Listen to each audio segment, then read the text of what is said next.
Good morning, everybody, and welcome to our Utah Lake Authority meeting. Today is July 17th, 2024, and the time is 9:11. I think we should probably start out with a roll call, just so we know who's here from the board. Why don't we start down with Ben and we'll go across and then we'll go online, if that's okay, if Sam can call out who's online. All right. Thank you. Ben Starman with the Division of Forestry, Fire and State Lands. Carolyn Lundberg with Linden City. Mayor Michelle Kafusi from Provo City. Lene Millett with Orem City Council. Cameron Dalton, Governor's Office of Economic Opportunity. John Mackey, Division of Water Quality. Julie Fulmer, Mayor of Vineyard. And then it looks like online we have Mark Johnson from Lehigh attending and Curtis Blair from the Utah Valley Chamber of Commerce. Perfect. Thank you and welcome, everybody. Do we have some type of an inspirational thought? I can't remember if. You know what? I'll share an inspirational thought. This is what happens when you're the president, right? You gotta have something on the fly. So for those of you that don't know, I was born and raised in Provo and loved every minute of it, including Utah Lake. And I was on the west side and went to Dixon Middle School. For those of you that don't know, I was the free and reduced lunch kid and all those things, but I had some great friends that lived on the west side that their parents were farmers. And after school, it would be the best day ever because we would run to their houses, put our swimming suits on, put a t-shirt over, run to their homes, saddle up a horse or two, jump on the horses, grab our fishing poles. And I mean, it's kind of like a dream. I feel like I'm talking about Mayberry, but we would get on those horses, walk them out into the lake and back them up and turn around and fish off the back of the horses. And it was so much fun and just such a fond memory for me. Because a couple things when you're a freshman at Provo High, like getting a good tan was a real thing. We were sun worshipers, being on a horse, being down by the lake where it was cooler and being on a horse. It just again met all those things. And that truly is such a fond memory of being raised in Provo and I have a lot, but one of my fond memories of Utah Lake. So we'll move on now, if that's okay, Luke. All right. Let's see. Does anybody have any disclosures or recusals they need to report for this meeting? All right. Online, any? All right. Seeing none, we'll move on then to item number 3, which is public comment. Public comment is defined as a time set aside for citizens to express their views. Each speaker is limited to 2 minutes. Because of the need for proper public notice, immediate action cannot be taken in Utah Lake Authority board meeting. If action is necessary, the item will be listed on a future agenda. However, the board may elect to discuss it only if the item is an immediate matter of concern. If a person is unable to attend the meeting, public comments can be submitted no later than 7 days before the meeting to anna@utahlake.gov. And the comments will be shared with the board. So we'll open it up to public comment at this time. And if you're here and would like to say something, please walk over to the microphone and state your name and city.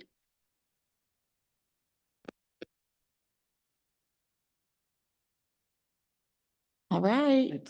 Chair Kafusi, I apologize. I do have a report that I would like to make for the number 2 item, and I failed to mention that when you're asking for disclosures and recusals and didn't see the reports were lumped in with that. Do you mind if I provide a quick update? Do. Thank you so much. So I did want to provide an update to the board about our planning process. We are going to be implementing the Utah Lake Comprehensive Management Plan, and we've already selected a contractor, and we're getting to the point where we're ready to start bringing that to the communities around the lake and then also to the public. And we're really looking forward to the engagement from the Utah Lake Authority, but also for those of you that represent individual cities that abut the lake, we'd really like your participation. So you can expect an email from myself or our contractor to start to engage and figure out what plans you have along the shoreline and how we can, best find a good plan that suits everybody's needs. So just wanted to let you all know.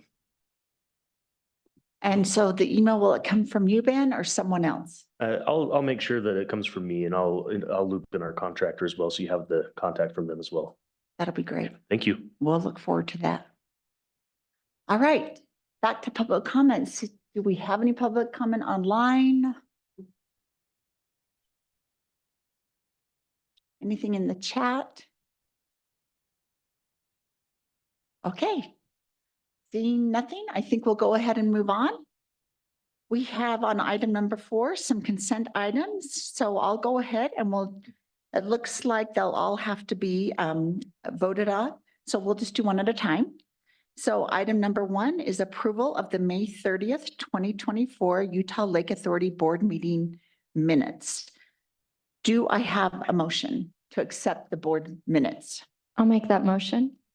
Right, we have a motion. I'll second. Okay, we have a motion and a second. Now we have it on the table. Is there any discussions or concerns about the board minutes? Online? Okay, seeing none, we'll call it to a vote. All in favor, say aye. Aye. Any opposed? All right, seeing none, the motion carries. Let's move on to item number 2, which is approve May and June 2024 monthly Utah Lake Authority budget reports. I'll make a motion to approve the May and June 2024 monthly ULA budget reports. Right, we have a motion. Is there a second? I'll second. Right, if we have a motion on the table, is there any discussion concerning the budget reports that we've received? Seeing none, I'll call it to a vote. All in favor, say aye. Aye. Just waiting for Mayor Johnson to raise his hand. Okay, thanks, Mayor Johnson. All right. And any opposed? Seeing none, the motion carries. Item number 3, let's approve the resolution for procedure for voting in electronic meetings. I'll take a motion. I'll make a motion to approve. And a second? I'll second. Okay, we have a motion on the table. Any discussion on the procedure for voting in an electronic meeting? Seeing none, I'll call it to a vote. All in favor, say aye. Aye. Any opposed? Great, the motion carries. Let's move on now to item number 5, which is staff and committee reports. We'll start with number 1 under item number 5, conservation and restoration efforts.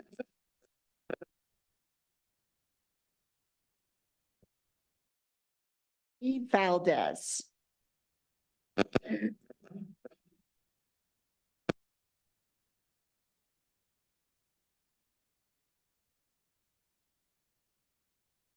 Well, we're just having a little static technical difficulty, so give us just a minute, please.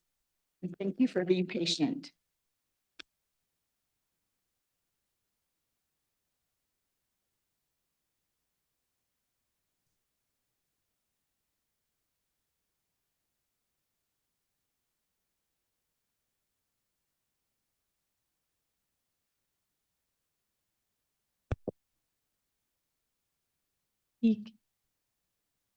Okay.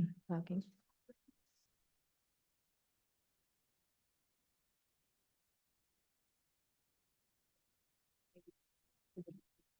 Pausing for a moment.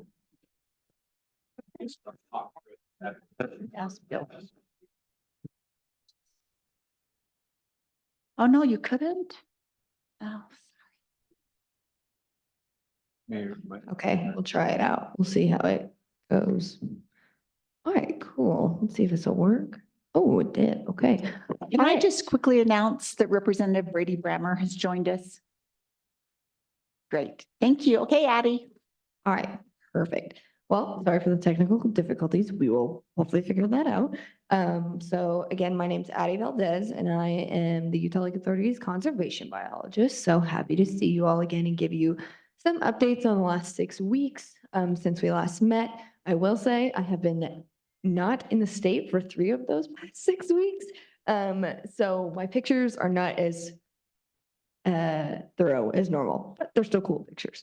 So just to start, just giving some updates on our restoration projects that we've been working on the past few months and some that are starting again for new this fiscal year. So first is just our planting parties. A few of you guys have participated in them and we really appreciated it. So far, we completed 8 this spring and summer. So we were able to kind of get a lot of events done in a short amount of time. And we're taking a break now because it's too hot to get plants in the ground. They don't do very well. So our spring and summer is complete and we got 7,500 of our 10,000 in. So that's a pretty big amount. We had a lot of volunteers that were really excited to do this. It was always shocking how fast these volunteers would put these plants in the ground. I think the fastest, not the fastest, but on average, it was a lot of people could put them in really fast. Like in Vineyard, we had 120 volunteers put in 2,800 plugs in 45 minutes. So it's pretty fast. It's impressive every time. And so we have about 25 more hundred plants to put in this fall. So we usually will wait till it cools down and starts getting a little bit more moist in the fall, usually late September, early October. So we're excited for that and are hoping to kind of reorganize how our planting party structure goes to make it a little bit easier for groups to apply and make it go a little bit smoother and be a little bit more effective with our time. And then continuing with our Phragmites treatment and our WRI applications, we just put out an RFQ for vegetation monitoring. And so we have picked our contractor to continue doing that. So hopefully we're going to be able to see these results of how seeding, Phragmites treatment, and then our plantings are working over the next few years and hopefully be able to see some success in a qualitative and quantitative way so that we can continue to do what we need to do. And exciting news. So most of you were on our board last year. We received a pollinator habitat grant from the Department of Ag and Food last year, and we were awarded, I think, 10 to 15 kits. So that's about equitable, about 150 plants. But this year, we did a bigger application as a state entity and we're able to receive 15,000 plants. So that is quite the increase. That's more than we bought for the entire summer. And we'll be getting those in October and we have to put them in within 2 weeks. So that's going to be a challenge, but we're excited for it. It's over $20,000 value. So we're really excited to be able to get that much in kind in these plants and just be able to get them in the ground this fall, along with the ones that we have remaining from the summer.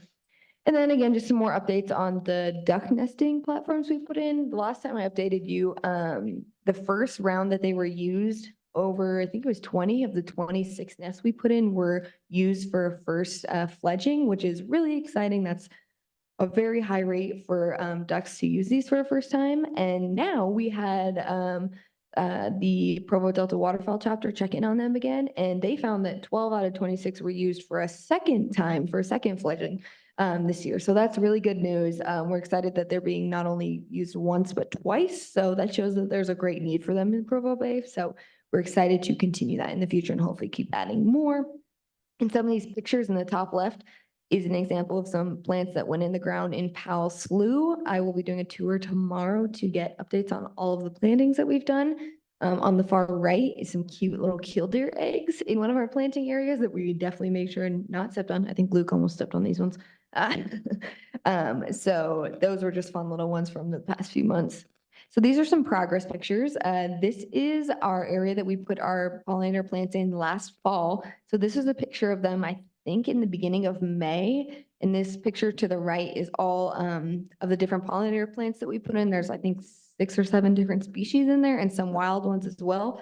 And that's only, I think that was in middle of June. So it's doing really well. And you can see kind of just how much effort that we had to put in really was not that much, just put plants in the ground and they are growing back. So that's really hopeful for some of the larger scale projects that we're doing, and we continue to add more plants to this area. So we're very hopeful that this is going to continue in the way it's going. And then just some quick updates on education and engagement improvements when it comes to conservation. We did some great parties with the public this year, but we also did one with UVU Flora. So that's just like some of their planting classes. That was more of an educational type of planting where it was less focused on what we were doing, but more why are we doing it and kind of the science behind it all. So that was exciting to kind of shift gears a little bit. And then we also did a planting party with the Chamber of Commerce. So Curtis Blair helped host that. And we had a few different companies come in and businesses help. And then we also had Congressman Burgess Owens staff join us. And then most of Explore Utah Valley's staff came and helped us. So it was a really great event and got us some really great press coverage. So I think we had 3 news agencies there that day. So it was really nice to get the word out there about what's going on so people can stay updated.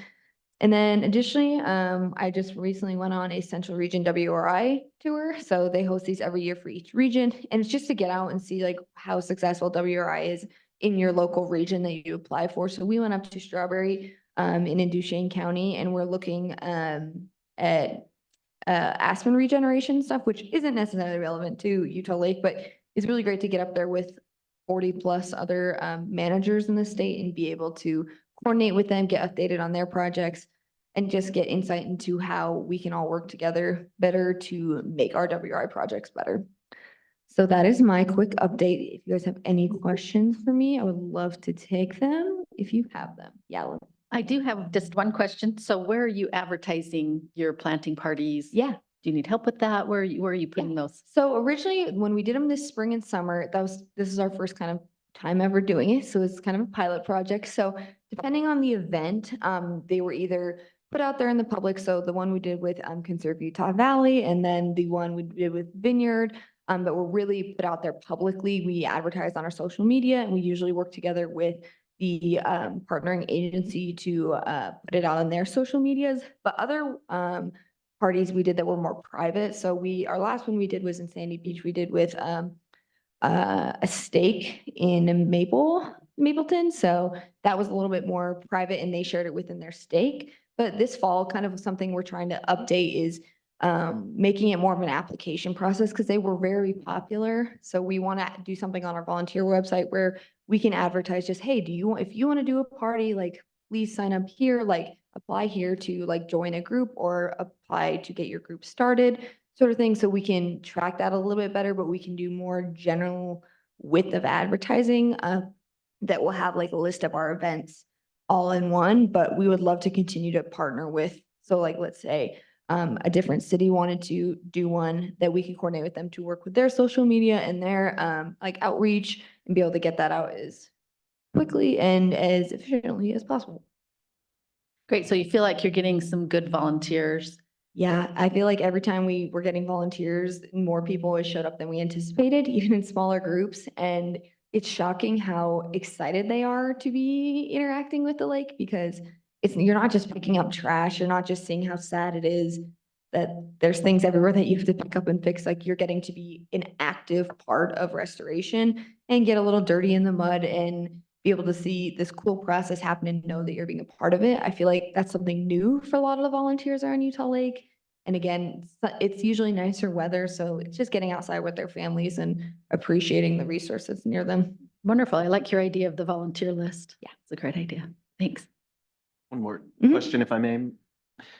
So Addie, how are we doing on the social as far as press releases, coverage of these events? Mhm. Like, I know you've got the photos, but are we getting the message out? Are people hearing? Yeah, And- so we actually, especially with our planting parties and like the duck nest, those were very popular. Like I think at the Chamber of Commerce event, we had 3 news agencies, and we've had at 2 or 3 of our other events, we had several news agencies there. So that was like KSL, ABC4, like a lot of different news entities were there. So that was really exciting to do press events for them.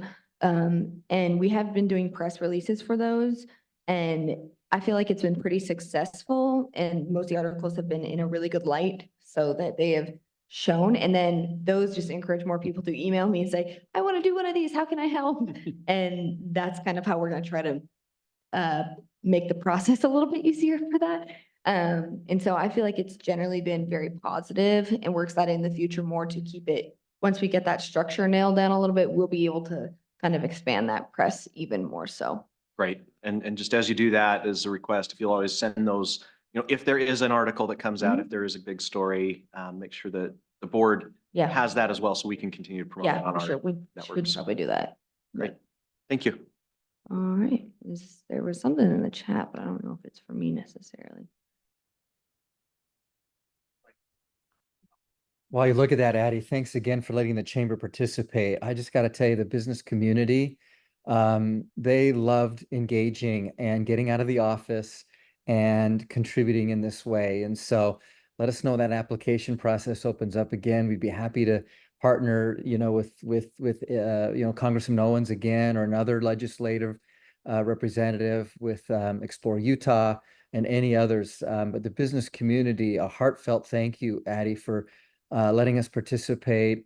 We had so many wonderful comments from our businesses about wanting to do this again, not only next year, but maybe twice a year. So one Mhm. spring and one fall. So thanks for Yeah. organizing it. Of course, yeah, we are really excited to make this more of a spring, summer, and fall event, like kind of a biennial thing. So this fall, we're hoping to like really nail down our process a little bit better. So all these groups that want to can do it, but still be efficient for like our staff resources and everything.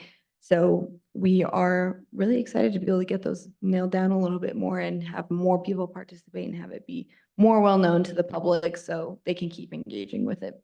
And I will say the high water year was very challenging for this because there was like 1 inch of shoreline to work with because the water was so high. So hopefully that won't be an issue in the future. So thank you. I will pass the baton to technically Anna, but Marlene, our intern, is going to give some updates. Hi, guys. I'll be doing Anna's presentation. Let's see. Okay, so Anna has been working on some new t-shirt designs and stickers, and they're so beautiful. I love them, especially the Utah Lake Flora. She is gifted. I have been working on the websites. So I have made new updates on the frequently asked questions page, the events page. I've added new event pages like the scavenger hunt. Volunteer opportunities page has had a major makeover. And I have also updated the governing board page. And I added a subscribe link to the bottom of the website so everyone could see on every page that they could subscribe to our newsletters, any volunteer opportunities and events opportunities.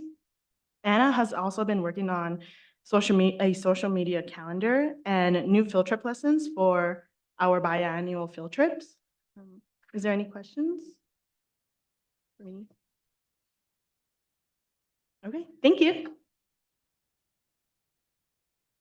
And I'd just like to mention that we're honored to have Councilmember Amber Rasmussen here with us.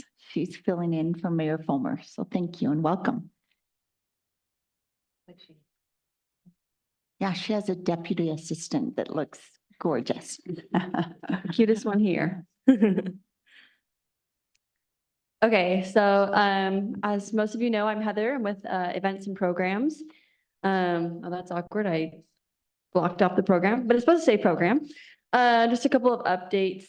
We had our Utah Lake Festival at the beginning of June. It was a really big success. We had 500 more people show up this year than last year. And as we met with our planning committee afterwards to kind of like go over it, we came up with a couple new ideas that we're excited for, want to make it even bigger. One thing that I did receive in the feedback from the survey is most people loved it. They were like, it's so fun, so good for the family. But young adults were like, maybe more things for us. And so some ideas we kind of threw around in our committee meeting was maybe like paddleboard jousting or like bike tours to the new Provo River Delta project. So some fun ideas that we're coming up with. So that way everyone feels like they have a part at the Utah Lake Festival. Yes, we did do that this time. Oh yeah. Got cornhole and everything, like the actual big size. So it was great. With the Adopt a Shoreline, we have worked with DWR to use the dedicated hunters help. And so between the months of April and October, every other month, the dedicated hunters can sign up to clean an access point. And we did that last month and it made a huge difference. About 80% of the access points were cleaned. I don't know about you, but seeing all this junk be cleaned up is so satisfying. I love seeing these pictures.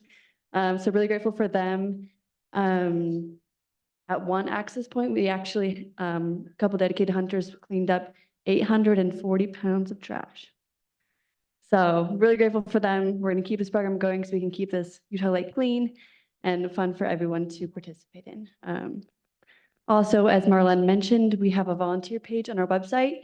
A lot of people have been asking about punting parties. They're like, we've heard about this. How do we sign up? And so I now take them to the volunteer page and they sign their name. And so next ones that come up, we can email them. So it's been really great. It was dictated in our management plan. So now it's coming to fruition. Just briefly, we are seeking matches for the T-TAB grant. It's for a marketing campaign that will help the perception of the lake to change. And so every dollar that's donated or given, we will match it 2 to 1. So that's something I'm working on. So has the T-TAB given you a cap or have they given you an amount that they're willing to come forward with? I'll have Luke answer that. He's Okay. has all more details than I do.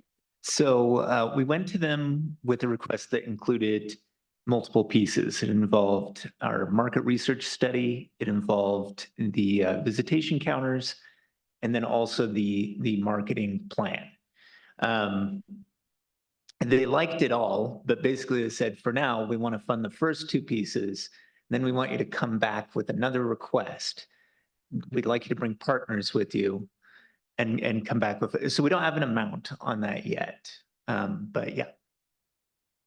How much did they fund you for the first 2 asks? So it's 150 for the first 2 parts, which is great. That's so great. Yeah. Thank you. And then lastly, our next big upcoming event is our Utah Lake Scavenger Hunt. It's going to be end of August into September. I'm just going through the missions, updating them. So if any of you have like missions that you feel like would be fun in the scavenger hunt to help with your city / the Utah Lake, just email me and I can add those on. But it's just a really fun way to get families of all ages to come and learn about the Utah Lake, but also have fun. So is there any other questions? Well, I was just going to kind of piggyback on what Cameron said. I would love to have an email sent maybe to the board about all the great activities that you're doing as you're calendaring those. Okay. And, you know, I'd love to put that out through our community. Yeah, for sure. As soon as we get flyers, I'll send it all to you. That'd be great. So, Thank you. Thank you. I'd like to know if there are opportunities for our youth council. They are really getting activated right now and I think they could add a lot. So if you could let us know in Vineyard, we'd love to have them participate. Okay. Yeah, I'll definitely keep that in mind. Thank you. Go to Sam. Thanks, Heather. And thanks, Marlene and Addie. Those of you that know me for how long I've worked here, it's really nice to have awesome staff to work with. They're all doing a great job and it's been really cool to see them all excelling in these different realms of what we're working on at the lake. Today, I just wanted to hit on a couple of things in regards to operations and recreation. First up, I just wanted to report back. Cameron will be speaking more specifically to where we're at on this audit, but we did submit all of the self-assessments for the Utah Legislative Auditor General audit. This is from SB 154 that was passed by Mike McKell this most recent legislative session. So we're progressing with that. We did also get notified from the governor's Office of Boards and Commissions that there is an annual review required for all of the boards and commissions. So we're in the process of completing that review right now. It's pretty straightforward. We're just submitting information on who all is on our board, what kind of actions have been taken in the last year, et cetera. And then as far as operations as well, one big one that I've been working on over the last month is accounting improvements. So in meeting with the state auditor's office, one of the recommendations they have for independent entities like ours is that we have somebody on staff or contracted that is either a CPA, which is preferable, or at least a bachelor's in accounting. And although we're all great at our jobs, none of us have a bachelor's in accounting nor are CPAs. So we have hired on Paramount Tax and Accounting to help us with our accounting for the next 3 years. We'll have a contract with them. They're helping with all kinds of things from the basic of the monthly bookkeeping and reconciliations all the way up to helping prepare our transparency reports and help with the audit that we'll have each year with the state auditor's office. So they've been great to work with so far. It is resulting in the need for some new procedures. So probably at the September board meeting, we'll have an update to our policies and procedures in regards to our finances and how we document purchases to make sure that those are well documented and well tracked. So that'll be coming at an upcoming meeting. Also wanted to hit on the visitation counters project that Luke just mentioned. So these are called eco counters. There's a couple of pictures on the right side of the screen that illustrate what those can look like. We are primarily using the image on the right, which is called the Pyro Box. It's a mobile counter. MAG uses these a lot on their trails when they're doing counts. And then the bottom image is actually of one of what they call a multi-vehicle counter. So it can count both cars and I believe buses. It will also identify, and it can identify between one direction or both directions and such. So we'll be collecting a lot of different, very helpful data with this. I want to stop and give a shout out because I just made eye contact with Josh out of the corner of my eye. Josh, our intern, I introduced him last meeting, has been doing a lot of great work helping me in getting this accomplished. He's been tirelessly following up with all of the people we need permits from, and we're almost complete on that. All the equipment has arrived in our office, so our spare conference room is quite full at the moment of boxes of this. We just closed out our procurement process and hired S&L Inc. to be doing that construction. Pending everything going well, wrapping up those last couple of permits. They're expected to start installation in August and finish in October. And data collection will begin sooner than that, actually, because there are a small handful of these counters that Josh and I are able to install on existing fences or posts that are out there already that we were determined were locations that we can already utilize. The contractor will be handling installations where we needed to put either some kind of post or a fence in the ground or the vehicle counters, because that involves, cutting into asphalt or digging down to the gravel and such. So we're excited to get that one started. We'll have all that data collected, and that will be something that our staff can utilize to be able to make management decisions in improving and protecting access points, as well as sharing that data with our various partners, the marinas and the cities, and trying to understand what visitation is like at their access points. So we're excited to have that implemented. Depending on construction, obviously not all of them will be up and running until we enter fall. But I believe, all of these are intended to operate year round. So we'll actually be able to collect winter data as well. Last thing, just wanted to mention that we soon will be beginning our recreation access plan process. So this is just a screenshot from the implementation schedule that's in our management plan. Basically, the recreation access plan is the Utah Lake Authority working with a variety of our partners and then also the public to basically inventory what access and recreation look like at the lake right now. How many access points do we have? What kind of condition are they in? What kinds of data or what kinds of gaps there are and what services are offered? And then pulling together a plan for the next 5 to 10 years to look at how do we want to pursue improving and managing and maintaining access at the lake. So our expectation right now is to try and start that end of summer, start of fall this year, and it will likely take about 12 months to complete that process. So there'll be more coming on that, but wanted to make sure I reminded the board that that's soon forthcoming. I believe that is all I had, unless there's any questions from the board. Okay, thank you. Thank you. We're moving right along. So now we'll have our executive director report from our director, Luke Peterson. All right, thank you. I just want to stop for a second and call attention to how much we're doing right now, right? It's been a very, very busy season. This is my first summer with ULA, and I'm really impressed with how much we take on and how much we manage to get done, thanks to our great team. And I was telling Sam, I feel like we need to move Addie to the end because hers is so interesting. It really makes, especially me and Sam, I think, look bad. So she's a tough act to follow, exactly. I want to talk, so we have a lot going on, and I could take up a lot more than my allotted 5 minutes. I'm not going to do that. I am going to take 30 seconds to just go through some of the things that I will present in future meetings that are going on right now. So the market research study, which I mentioned, we just got preliminary results for the survey portion of that.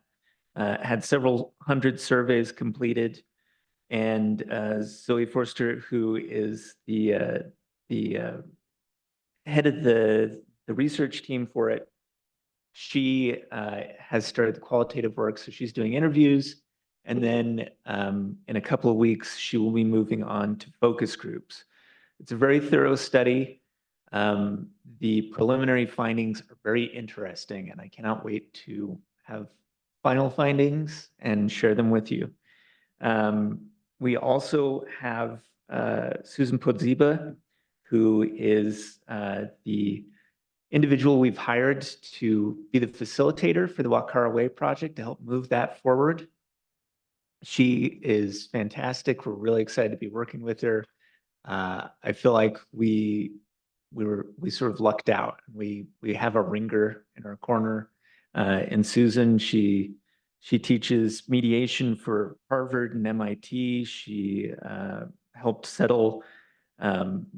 handle the government settlements after Deepwater Horizon. She's really good, and we're fortunate to have her.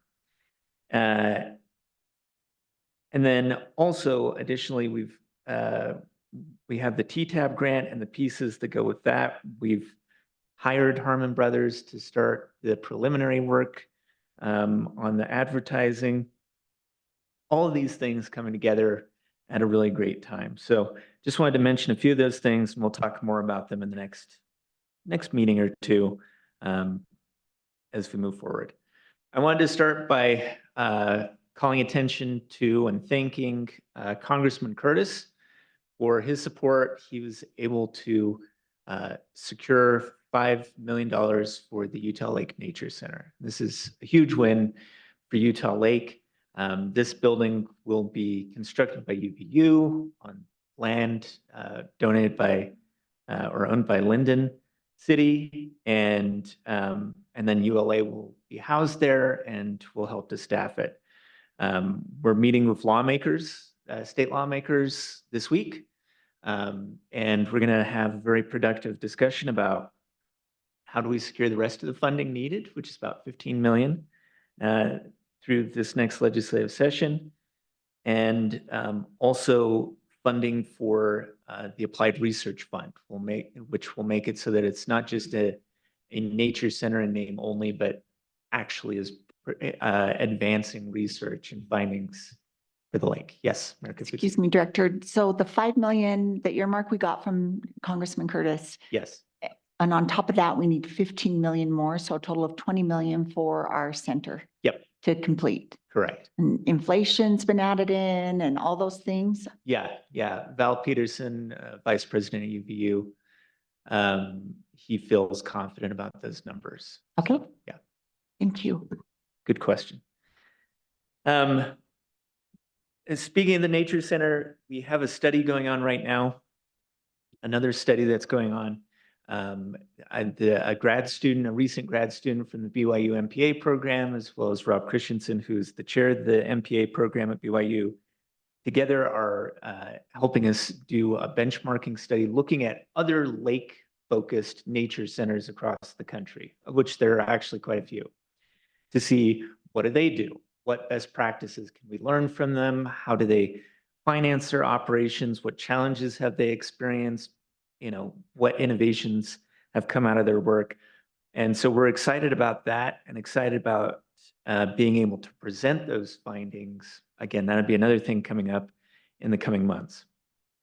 Along with this, we're working with the Herbert Institute at UVU, as well as the Center for the Study of Ethics at UVU, toward our Utah Lake Symposium this fall. We think, we haven't secured for sure, but probably October 21st, 22nd is when that will be. Last year, if you attended or if you didn't, it was very technically focused. I attended, this is before I was executive director, and I was just barely able to hold on, right, and follow what was going on as a non-scientist. But it was extremely informative and useful. This year, we're going to add a second day, and it will be focused more on a lay audience and have more of a public policy focus. So a big piece of that will be discussing the Nature Center, the need for it, solutions around that. And we'll be talking, the theme for all of it will be launching the second phase of Utah Lakes recovery. So recognizing all the work that's been done, June Sucker Recovery Program and so forth, but then how do we take where we're at and move to the next level of recovery? So that's going to be the theme for that one. Can I ask one Yeah. question? So, just kind of going back to where we talked about the recreation access plan. Yes. How you wanted to get community feedback would this be a good opportunity in that second day with the layman, you know, the people, I mean, those are your people who are really Yeah. engaged with Utah Lake? Or would that be a good opportunity to get some feedback? Absolutely. Yeah, yeah, I think it'd be great. And yeah, I mean, I think we're gonna have a lot of great findings from the study, but yeah, obviously we need some good community input on it. So thank you. That's a good idea. Luke, Yeah, I making might it- also just say that with our CMP, we would love the opportunity to have a session there where we can get some Great. input and put the word out as well. Yes, please. Thank you. Any other comments on that one? Okay. So yeah, just talking about going into this meeting that we're having Friday with lawmakers. The two things that we were going to be moving towards this legislative session, just two minor items, $15 million for the Nature Center, and then 2.5 million ongoing for the Applied Research Fund. Together, we think that these two things will allow us to really enter the second phase of Utah Lake, right? The lake has really made a tremendous amount of progress because of the effort we've done over the past decades.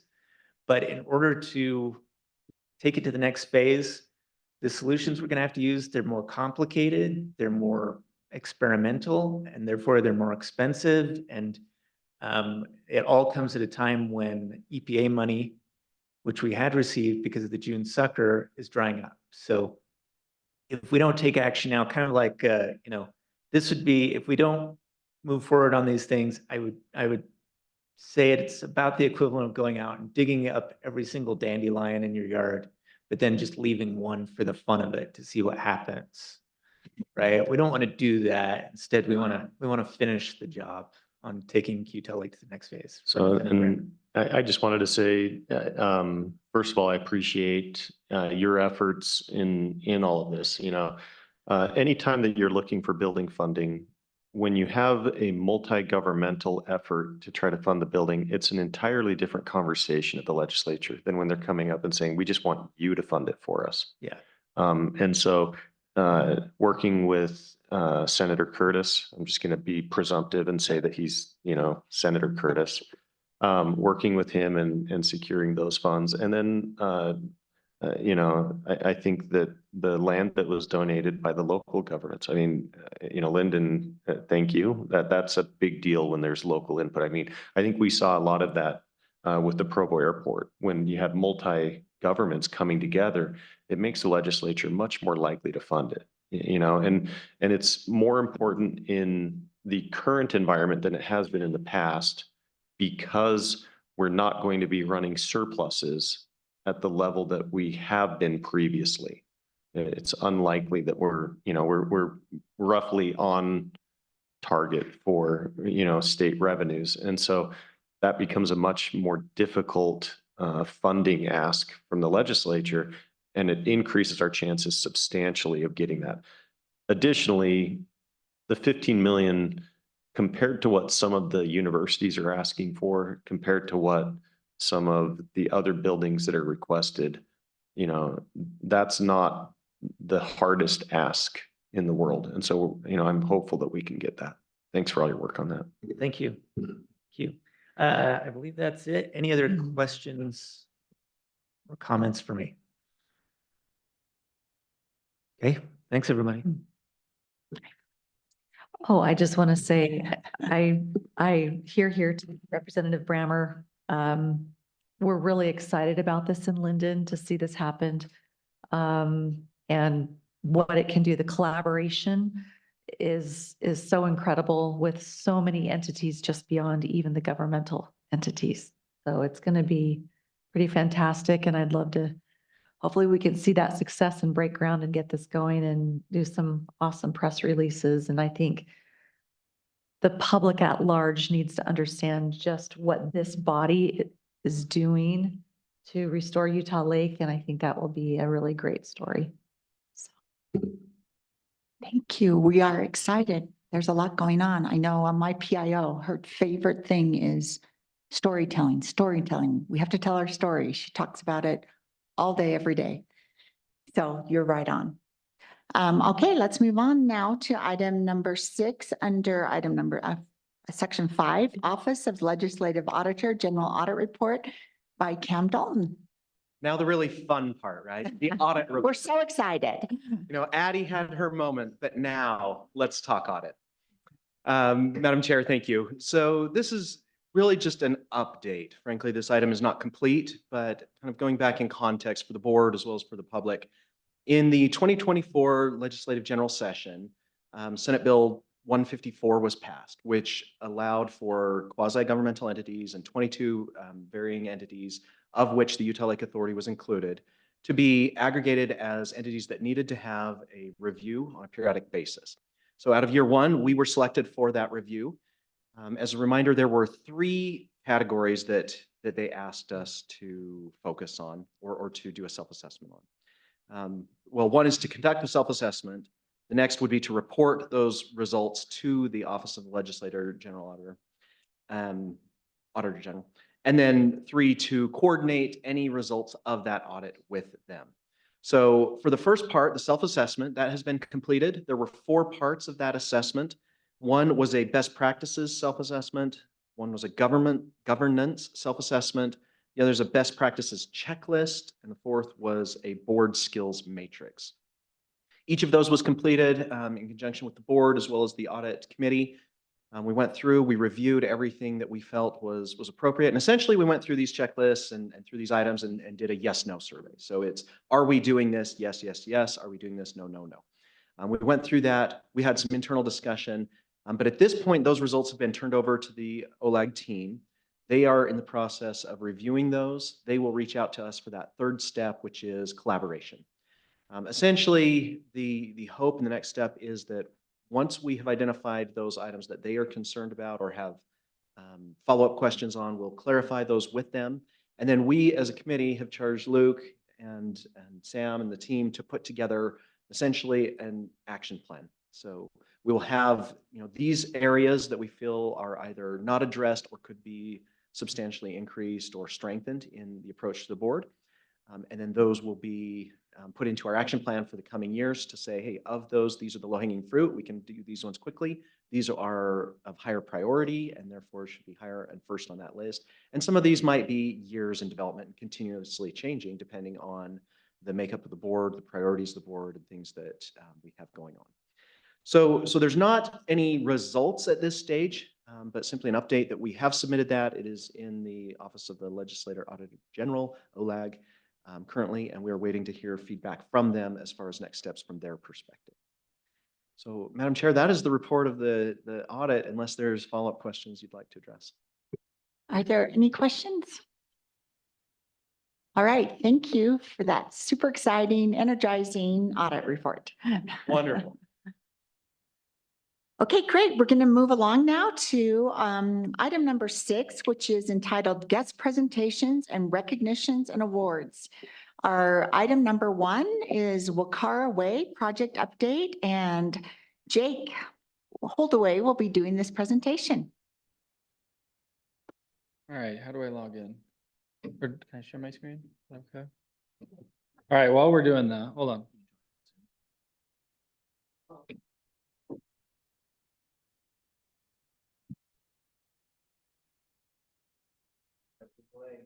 That's beaches. That's probably. So it has me listed as a landowner, and I want to correct that.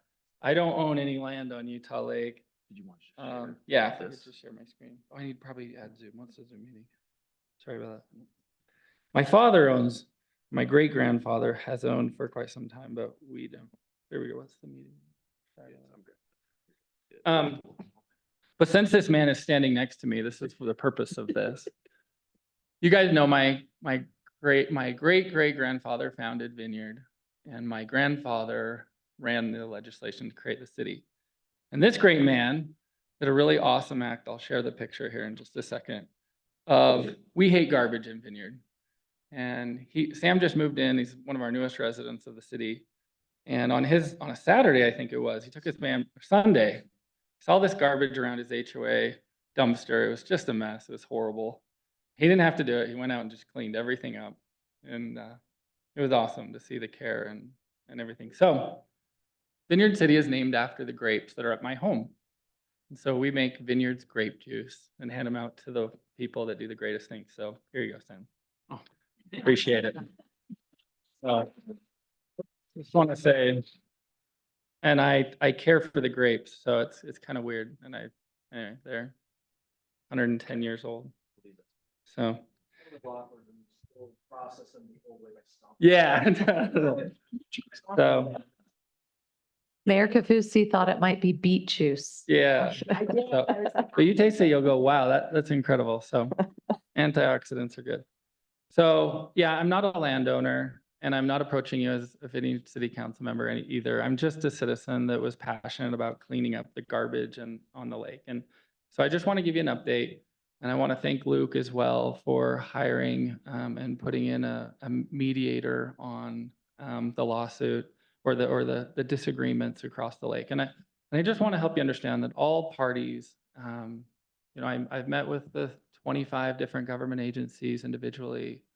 I've met with of the 115 landowners. I've gone to the Lake Landowners Association. I probably met with each an individual one. And I just want to help people understand in my 10 minutes the complexities of this. And so Google Maps kind of illustrates this the best. The settlers got here into the valley in 1860, 40 years before statehood, and made claim onto land around the lake. It was the only lake that settlers made claim to. So Brigham Young, being a territorial governor, made all of these claims of land. And the vast majority of landowners around the lake, many of them are territorial deeds or state deeds. And it makes it very complex. When you become a state, the state, because of Waters of America Act, owns bodies of water and streams and whatnot. And the difficulty in that is that for whatever given reason, the state during statehood did not go out and delineate, I think everyone agrees, where the level of the lake is. And one of the main problems and reasons with that is that moving forward, the pioneers and the first county commissioner of Utah County is my grandfather, Amos. So that's why my family's connected to this as well. For whatever given reason, they got federal money to create water sources. So they created the canal through Provo Canyon. It's now the Green Pipe, and now it's been buried, and Elmhurst has changed. But by taking all of that water source that used to violently flood right through and go down into Utah Lake, the lake during a period of time, if you could imagine, would have all of the water of Deer Creek, all of the water of Strawberry, and all of the water of Jordanelle flush through during a 30-day period. So that is why the level of Utah Lake was never measured in 1896, because it would go and flood all the way up to I-15 in many years, because you're talking about a massive fluxion of water. In fact, when the federal government came in to put in I-15, they put it up by UVU because of that purpose. So getting into the history of that. And so the property lines, if you get into the parcel map, you will see that they don't come together. There's not even history until like 1920, 1925 of the first time. So from 1896, you could imagine, hey, I own to Water's Edge to 1925 of maybe we should delineate where the level of the water is. You have a thirsty Salt Lake County that is totally wanting water out of Utah Lake now. You have all of these orchards and everything throughout Utah County that is thirsty, and they're running out of water. So now they're starting to dream up Deer Creek and Strawberry and Jordanelle, and we're going to start to control the level of Utah Lake. In the 1950s, we start to dream up and say, wow, we're so thirsty that we're going to create a dam at Saratoga Springs, and we're going to control the lake level, and we're going to create the line of compromise. That's a legal, we've created, that's a man-made thing. So what we see today in Utah Lake is not what has been for millions of years. It's only been around for 40 or 50 years. And so when we had that line of compromise, it's, okay, this is where we're compromising. And all of the landowners didn't agree with that. And we kept that water, everyone thinks between 3 and 5 feet higher artificially, right? And so knowing the history of that, how do we just move forward? How do we solve that problem with the landowner so that we, in my view, as a conservationist and wanting public access through all of these parcels, how do we go through all the various problems and each parcel? And so I think it's really important that you guys see that as a lake authority of like, you're dealing with I believe it's 115, I tried to count, Luke probably has the exact number, of parcel owners around the lake that literally go into the lake. Some of these parcels will be underwater. Some of them are not, like our property or my father's property is 55 acres. And we went well over compromise this year and it was never underwater. And so I just want to say that because of that, Utah Lake, everyone says it's so unique. It's actually not unique scientifically. It's unique in that because of the fighting between even the state and federal government of owning, does the state own it or does the federal government own it? There was never a fence put around the entire lake. It's the only lake in the United States that does not have a fence around it because of this political fight. A fence is really important because every single lake has either a federal grazing program or a state grazing program that puts in hoofed animals, whether that be deer, elk, cattle, sheep, horses, that will eat vegetation. And they're mimicking what would happen if humans didn't live here. And to go back, if humans didn't live here, we would have many herds that would be here, you know, that would be coming and cleaning the lake and breaking down that biodiversity and whatnot. But because we've come in and it's well documented in our history that we have killed all the moose and elk and deer, these herds are never going to come back at the level of what they were. And yet we don't have a grazing program. So when a lot of people look at the Phragmites and the vegetation, they actually need to understand that it's a political problem that we don't have a grazing program. Just like going up American Fork Canyon, we do, Payson Lakes, we do, Deer Creek, we do. Every lake has an understanding of what that boundary is. And so, so I just wanted to come in and report that as when we started with Walk Our Way, it was going to the individual parcel owners and helping understand their claim.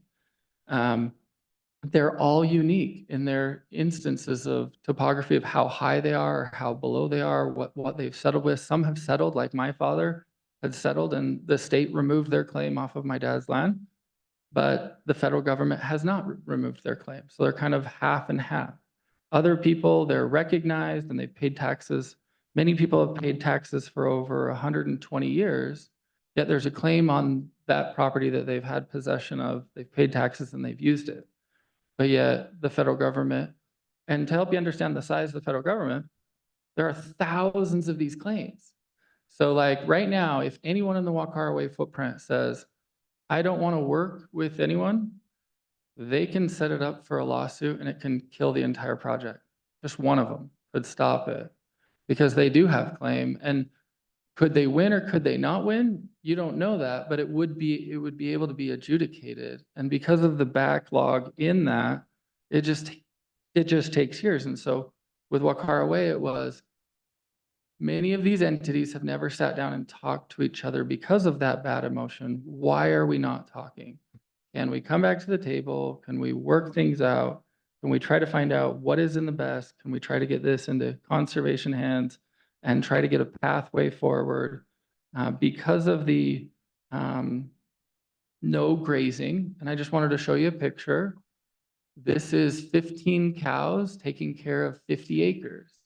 And it returns right back to Deer Creek property. It returns just like Payson Lakes. It's not a complicated, and it's not a multi-billion-dollar fix. It's one of the best instruments that was created, barbed wire fence. I mean, it changed America, right? And that's how simple this is.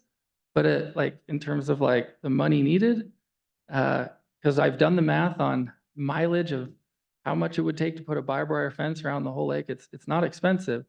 But the problem is a relationship. And then the last thing is just getting the right people at the table. So getting on the property in the slough, the disagreement is between, and the state will come up and talk about that. It's a disagreement between the federal government that is having claim and the private landowners. So the state doesn't even actually have, they're not in it, right? And none of the cities are in it. None of the counties are in it. It's just the federal government says they own it and these landowners say they own it. And so can we get both of those entities in these parcels to agree to get the pathway through that? And can we get a moderator to come in and see what are our interests and what documents do you guys have to prove your claim? And what do you guys want out of it? And what do you want out, and where can we find a middle ground? And so I just want to say that I wish I could force it, because I'm a conservationist, but I also recognize, claims and whatnot. And so I will say that I've met with many landowners and presented them the Wakara Way foundational, hey, this is, we want a path to get through to connect Provo, Saratoga Springs along the lake, and we want to reduce the fire hazards. It's a massive fire problem. The mosquitoes, eliminating 95% of mosquito habitat reduces all county, the waste that we just dropping chemicals to do it. And so anyway, I just want to report to the board that anything you guys can do to find compromise and not force, but just say, hey, what can we do to help? Or, what is it? And also just bad feelings in the past of, as I meet with landowners, they'll it's really hard. I understand, obviously, in my background, there's 30 different government entities, but for the average citizen, we say government and we don't specify, lake authority, city. So it's hard to understand, and the vast majority of people that were wronged aren't alive anymore today. It's somebody that happened 2 generations ago, and we're still harboring bad feelings. And so I'll take any questions, but that was my presentation for today. And my good friend Ben can correct anything, but that's basically. Yeah, the only thing that I would maybe say is I appreciate all of the effort to try to solve this. It needs to be solved and quickly, because we can't have the state dollars that have been allocated to this held out on the sidelines much longer.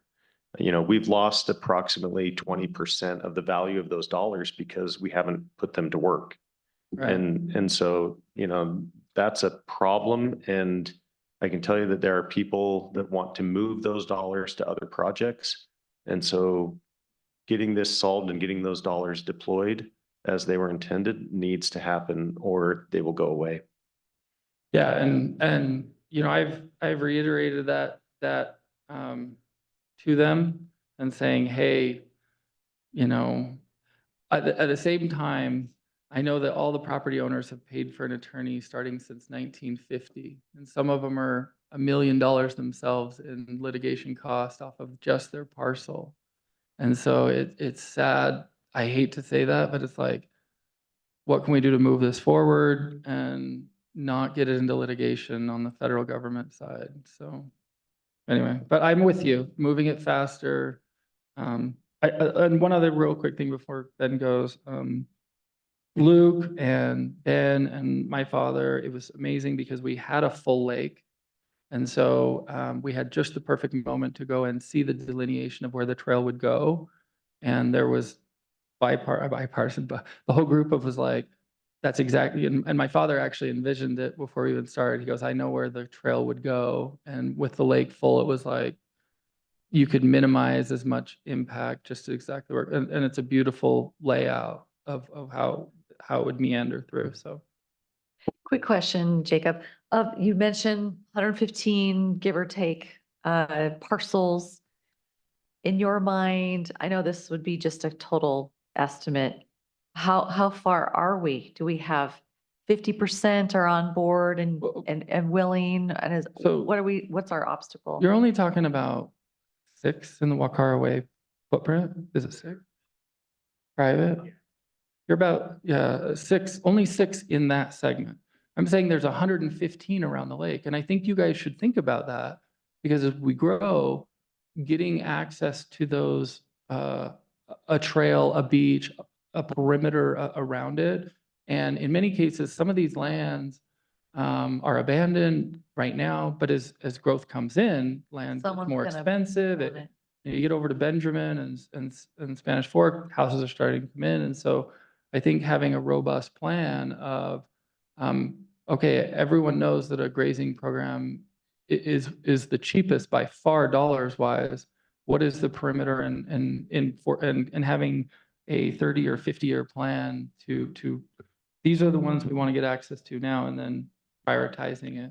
Well, and one of the things that, and one of the reasons this board was formed as it was with as much local input is so that we can start working with the local cities and having members of this board going back to their cities and amending their general plans to include these land use and zoning access to the lake for trails and other things. So that when someone comes in with a development project, that one of the conditions of development can be an easement for a trail like this.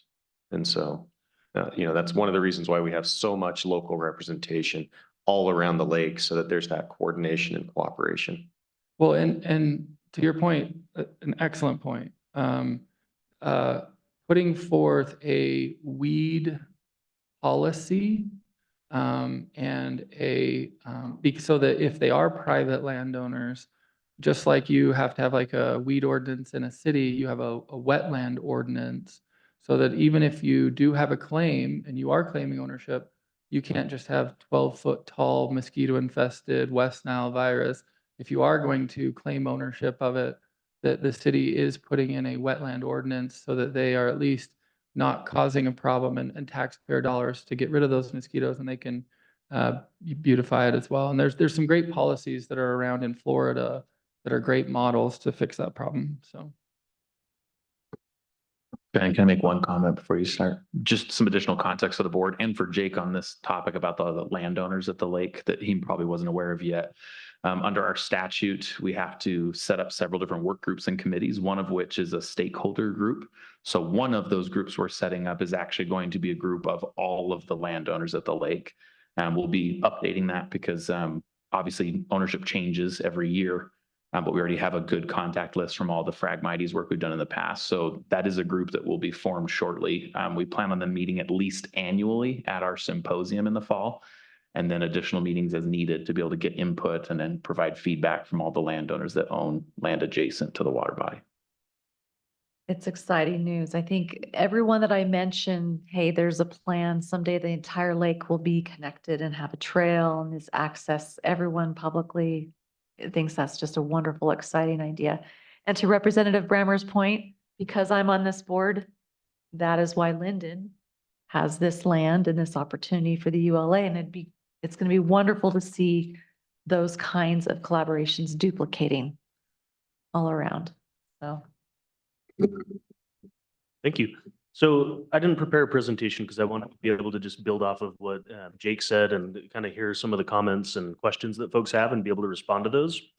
And so I guess I have a lot of thoughts about what Jake said. So first, I want to thank Jake because a lot of this momentum was, came from Jake's efforts and seeing the value in Powell Slough. And we certainly see that as well. The Powell Slough is really important for the quality of water in the lake, habitat. I mean, there's a whole lot of reasons it's valuable. It also provides a tremendous recreation opportunity. So I think it's a win-win for everybody to come to some type of compromise, as Jake described, and figure out how we get a trail through there and how we preserve the slough and improve it for everybody, and also for the lake.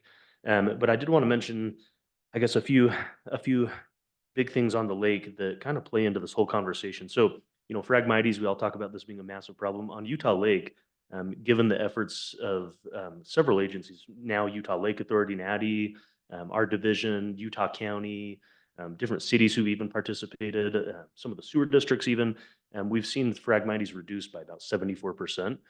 But this problem will never go away. We're not going to see Phragmites eradicated on Utah Lake. It's always going to be something that we have to manage and keep it from reinvading and coming back. So grazing certainly has a place on Utah Lake.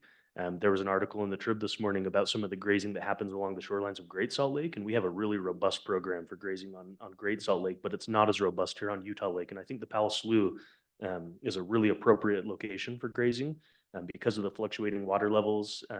When we went out there a couple of weeks ago with Jake and Luke and Sam and others, we did witness that the water was high and it probably wouldn't work great to graze it right at this moment on some of those wet areas. But shortly after that, we had one of our drone pilots go out and do some imagery of the area. So we get a really good representation of what it looks like with all this water. And we also pulled all of the different imagery databases to see if we could pull together, you know, some kind of conglomeration of what that looks like with all that water there. Because I think that's going to be really important as we plan trails and grazing and potentially fences. But there's also a lot of technological advances, such as radio collars. They mentioned that in the Great Salt Lake article this morning, but those are opportunities where we can avoid having actual fence lines out there that might create navigational hazards and other visual, you know, impediments out there. Now in the 21st century, we can put like big dog collars on cows and draw a line on our phones and tell the cows where we want to graze, and then we can be more effective about moving them around those, you know, those pastures where it's going to be most effective. So there's some really neat things happening there, and it's been great to talk with Jake and his dad, who have, you know, decades of, you know, experience doing these things and how that might work for their family and folks that actually do this grazing. Because like I myself don't own any cattle, but I certainly work with a lot of grazers, and it's been great to hear how that might work on the ground and hear how open they are to some innovation. Also, as far as boundaries go, the state has now settled all of the boundaries around Utah Lake. We just finished our last boundary settlement. This has been like a pretty much a 30-year process, and we're going to be closing that court case. It's a federal court case that we're really proud that in the last couple of years we've been able to settle really a couple dozen of those cases, kind of trying to get that across the finish line. So what that means is we have state boundary settled, but there are places like Powell Slough where the federal government has what they consider non-patented federal land. And that's where that's where the issue really lies, is there's, you know, unpatented federal land. And then there's landowners who've been, you know, potentially paying taxes, grazing, and, you know, even, you know, somewhat managing that land for a lot of years. And I can't really speak to the validity of their claims, because I think that there's going to be various documents and things that I haven't even been privy to yet. But what I do know is when we talk to the landowners, there's a lot of alignment, and it seems like we all agree this needs to be conserved. It shouldn't be developed.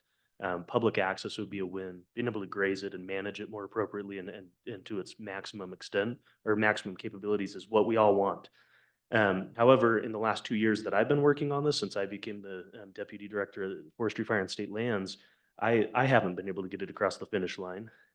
We have had some great successes. The Bureau of Reclamation has offered to donate that land to Forestry, Fire, and State Lands, and we're willing to accept that, but we don't want to accept that along with a bunch of lawsuits. So that's where we are trying to get to a point with this facilitator to be able to find where those alignments are, where we have agreement, and then where there's disagreement, and how we can get across that hurdle. And as Representative Brammer said, you know, we can't sit on this money any longer. We really do need to either put it into this project or find another use on Utah Lake. And as I've talked with Jake and you know, some of the other families, you know, if the money moves off of this project, we're certainly not going to give up on this. We'll continue to have those conversations and then reapproach the legislature for funding if we can't get it across the finish line.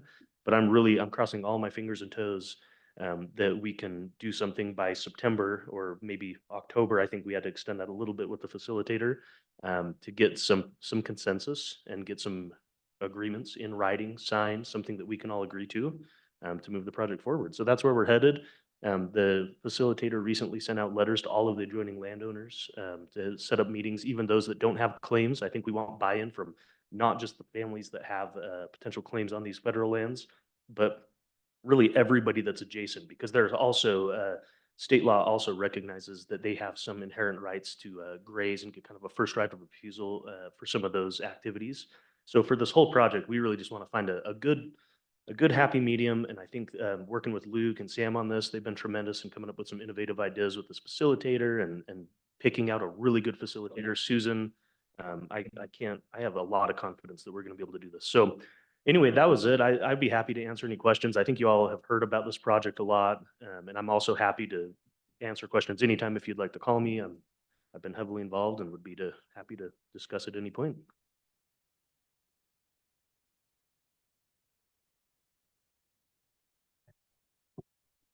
Thanks, Ben. And thanks, Jake, for your presentation. We'll go ahead now and move on to item number 7, which is our work session. We have one item, the Utah Lake Authority Board membership and the UCOG approval, and Luke will take this one. Okay.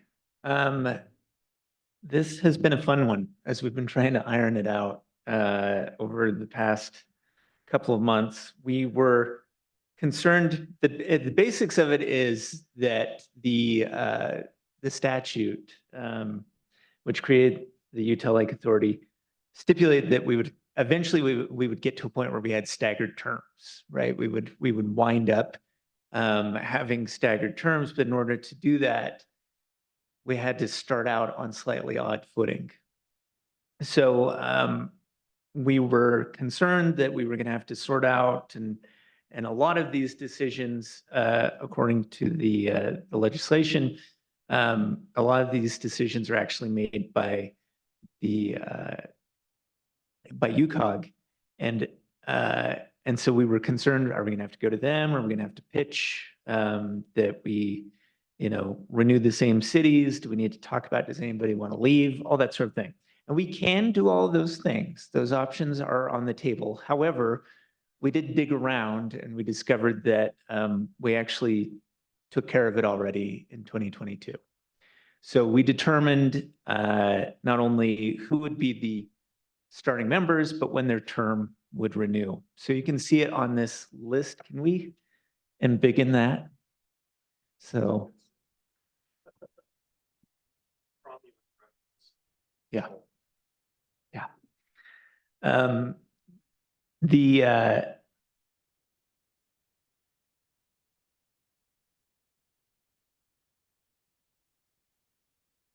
Click on view.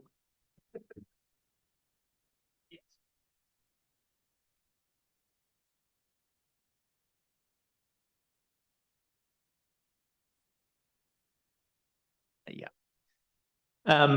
So this is what was already voted on by UCOG in 2022, that the second term, you're technically, we would say the first full term for the UCOG appointed board members will begin for these years for each respective city. So Saratoga Springs, Provo, Vineyard, Orem, you don't have your second term start until 2026. Lehigh, Linden, Genola, and the Utah Valley Chamber of Commerce. This year, we would start your first full term. And like I said, we've already voted on this, so this bit is settled. The only questions are really if we want to review this or revise it. I guess we could take it up with UCOG.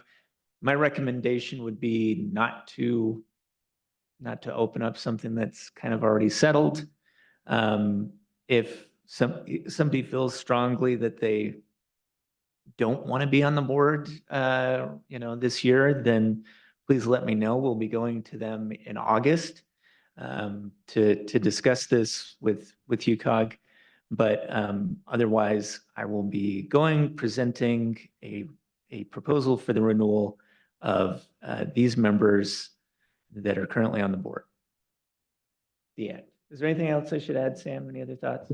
The only thing, just to help clarify too, what the point being is, moving forward from here, it won't necessarily be tied to the city. So for instance, if the membership stays the exact same this year, nothing changes.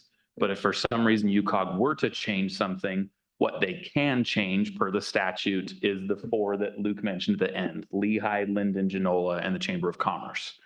So for the Chamber of Commerce, that would still need to be another Chamber of Commerce. For the cities, if they did swap somebody out, let's say, I don't know, Springville's first on the list, they swapped out Linden and Springville, for example. Not encouraging that, Mayor Lundberg, just knowing you can handle it if I bring you up as an example. That seat will go for 4 years. So the seats will be tracked independent of which cities fill those seats. So every 2 years, 4 seats renew. Does that make sense to the board? The email I sent out caused a lot of confusion because of the way I wrote it before. So if there's no change, it won't matter too much. But if a change were to occur this year, it would be those 4 that are mentioned for 2024. And whichever entity, if it were changed out, would have 4 years. And the seats will be tracked. So we'll dictate it just like a city council does. They know which seat is renewing which year for those elections. It'll be the same for our board for renewals every 2 years. So just to clarify, do we need a motion to accept the existing plan, or because it was already the plan, this is just informational? Yeah, at this point, it's just informational. If you want to change it, give me a different directive, let me know. But otherwise, this is where, there was a moment when we thought we were going to have to go and sort this all out with UCOG. But fortunately, at least the foreseeable future is already figured out, which is great. And to clarify, we don't vote on this at all. No. This is just so the board is informed. It's UCOG that makes these votes on these seats. Okay, I feel good about it. And so if everyone feels okay, we'll move on. Thank you. Okay, action items. We're now to item number 8, which is approve the Jordan River Commission membership. And who is going to address this one? So just to briefly update the board, and Soren Simonson is here available if you do have any questions for him. He's the executive director of the Jordan River Commission. This was brought up when I was serving as the interim, and it was determined we didn't have good enough information to make a decision. So the board asked to table that and pursue that discussion. Luke and I met with Soren a few weeks back and had a great discussion around how our agencies can partner together, and clarified some of the information about membership and participation in that. The board in the meeting folder that we sent you all that has the agenda, the meeting minutes and everything, there is a folder there with the Jordan River Commission documents, one of which is the letter officially inviting us to become a part of the Jordan River Commission. In exchange for that, the Utah Lake Authority would be contributing $2,500 this year towards the Jordan River Commission for that. There's also some documentation in there as well that helps explain the interlocal agreement and others. But after Luke and I's conversation with Soren, it's a resounding affirmative recommendation from us to join membership officially with the Jordan River Commission to formalize something that's been, in development and existed before under the Utah Lake Commission, and has been in development with the authority since we were created. So does it require a vote? Yes, this does require a vote from the board. Great. And then we'll have a document for the chair to sign to make that official. I'll make a motion to approve the Jordan River Commission membership. Okay, we have a motion. I'm looking for a second. I'll second that. This is Cameron. Great. Thank you, Cam. With the motion on the table, is there any discussion? Okay, great. We'll call it to a vote. All in favor, say aye. Aye. Any opposed? Motion carries. Thank you for coming down, Soren. This will be great to be united. All right, we do not have a closed session. So before we adjourn, I'm just going to do a little housekeeping. The next Utah Lake Authority Board meeting is scheduled for Wednesday, September 18th, 2024 at 9 a.m. and will be held here at the CUWCD headquarters. This meeting may be held in a way that will allow a board member to participate electronically. The public is invited to participate in all Utah Lake Authority Board public meetings. In compliance with the Americans with Disabilities Act, individuals needing special accommodations during this meeting should notify the records officer at least 24 hours prior to the meeting by calling, and there's a number, 801-753-8270. So with that said, I will take a motion to adjourn. Motion to adjourn. Second? Second. Okay, all in favor, say aye. Aye. Aye. The motion carries. Thank you, everyone, and we'll see you next month.